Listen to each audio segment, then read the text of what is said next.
there should be no escaping it. And while you're doing that, you better put that other orange goof on the list too. He's committed war crimes, Trump.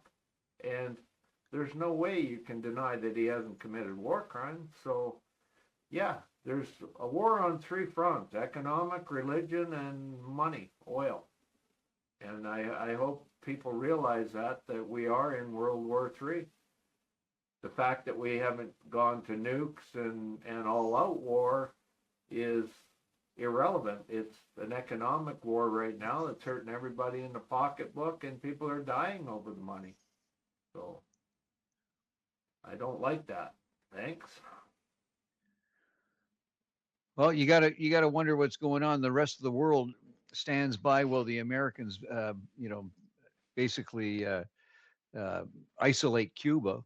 They've got an economic embargo that was brought in by the United Nations in 1962 that nobody seems to be able to get out of, and the rest of the world is afraid to do anything. Like the Americans are treating the Cubans as prisoners, and I guess when you're treating people that close to your country in that manner, watching the Israelis essentially keep the Palestinians in a big open cage is acceptable.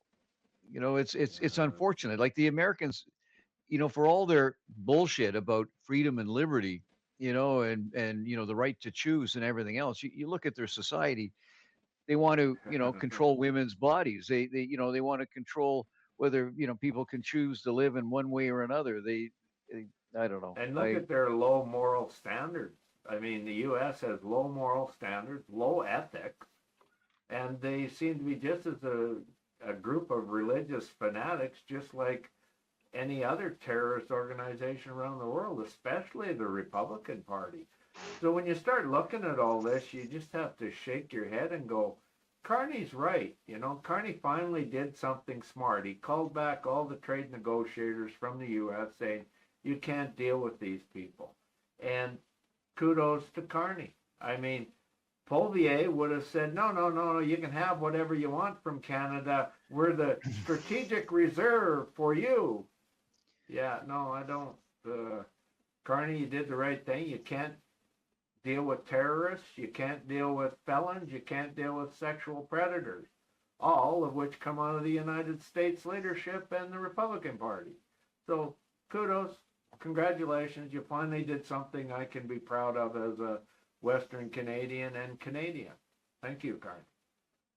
Which leads us back to, haven't you noticed, Cal, that every time Trump in the late evenings always goes on a rant? Subscribe to the channel, give us a like, and please share the video. Don't be afraid to share this commercial with your friends too.